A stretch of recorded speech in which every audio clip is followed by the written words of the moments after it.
చెప్పబోయే సంఘటన పెళ్లి ఆనందం మధ్య దాక్కున్న ఒక దుష్ట శక్తి గురించి. ఇది సినిమా కథ కాదు. ఇది ఒక దంపతుల జీవితంలో నిజంగా జరిగినటువంటి అతి భయానక సంఘటన. సరే, లైట్లు తగ్గించండి, హెడ్ ఫోన్స్ పెట్టుకోండి. ఎందుకంటే ఈ కథ వినే సమయంలో మీ వెనక ఏదో నీడ నిలబడినట్టు అనిపిస్తుంది.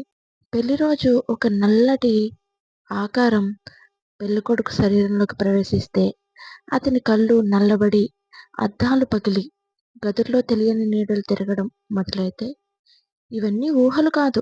ఇది అనిరుద్ధ్ పెళ్ళైన రెండో రోజు రాత్రి నుండి మొదలైన భయానక నిజం.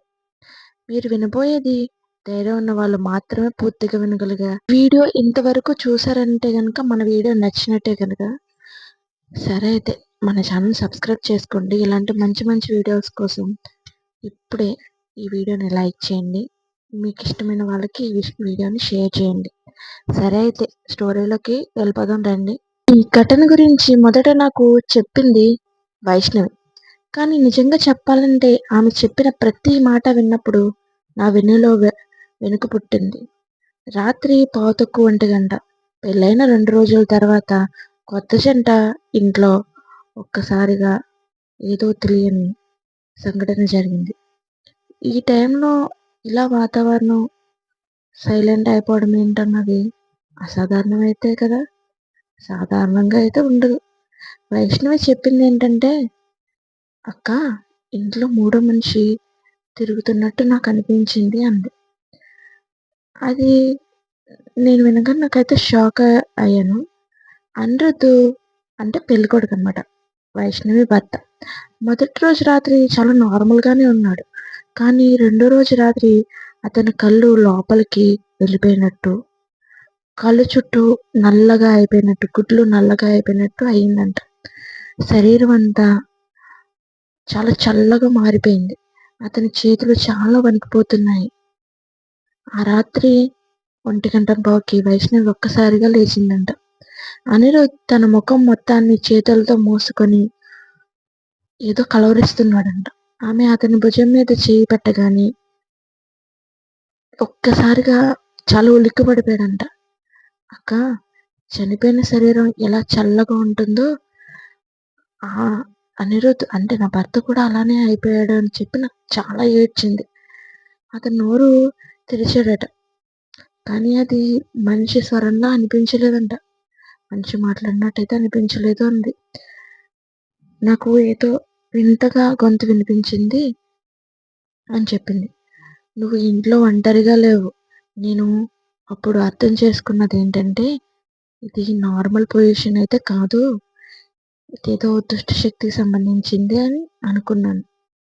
ఈ కేసులో టర్నింగ్ పాయింట్ అసలు పెళ్లి రోజే జరిగింది. వారి అత్తగారు చెప్పిన మాట నన్ను ఎంతో కుదిపేసింది. దేవాలయం దగ్గర ఒక ఆకారం ఏదో పైకి వస్తున్నట్టు, అది అనిరుద్ధ్ దగ్గరికి వెళ్తున్నట్టు అనిపించింది. మొదట అది నార్మలే అని అనుకున్నాను.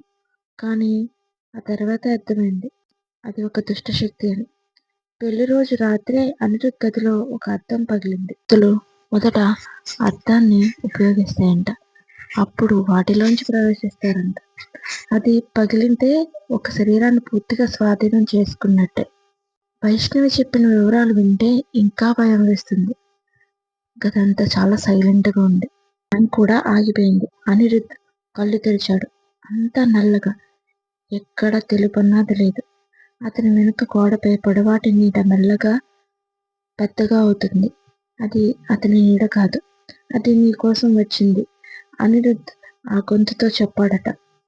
అక్కడే నాకు అర్థమైంది, ఇది సాధారణ దెయ్యం కాదు, ఇది భార్య భయాన్ని తన ఎనర్జీగా తీసుకొని బ్రైడల్ గోస్ట్ అని అర్థమైంది. అద్దం పగళ్ళ నుండి నల్లటి పొగ బయటకు వచ్చింది. వైష్ణవి ముందు ఆగింది. తన శరీరం నేను తీసుకున్నాను. అంతలో తలుపు ఎవరో తోసినట్టు తెరుచుకుంది. అనిరుద్ధ్ వచ్చాడు, కానీ అతను మనిషిలా లేడు. అతను చివరిసారిగా ఒకటే చెప్పాడు. అతని వెనుక దుష్టశక్తి నీడ, పొడవాటి చేతులు, వంకరగా నుంచున్న నీడ, చిరునవ్వు. అది ఆమెను పట్టుకోబోతున్నప్పుడు చేతిలో ఉన్న దీపం నేలపై పడింది. ఒక్కసారిగా గదంతా కాంతితో నిండిపోయింది. దుష్టశక్తి పెద్ద కేక వేసింది. కాంతి వల్ల అది కనబడకుండా మాయమైపోయింది. అనిరుద్ బ్రతికిపోయాడు. కానీ అతని కళ్ళ దగ్గర ఇంకా బూడిద రంగు గుర్తు ఇంకా అలాగే ఉంది. నేను ఆ గుర్తు చూశాక ఒక్కటే అర్థమైంది. ఇది ఇంకా వెళ్ళలేదు. ఇది తాత్కాలికంగా దాక్కుంది అంతే. మళ్ళీ వచ్చే క్షణం కోసం ఎదురు చూస్తుంది. అయితే మన ఛానల్ని సబ్స్క్రైబ్ చేసుకోండి, వీడియోని లైక్ చేయండి. మీరు ఇచ్చే ఒక్క లైక్ నాకు ఇన్స్పిరేషన్గా ఉంటుంది.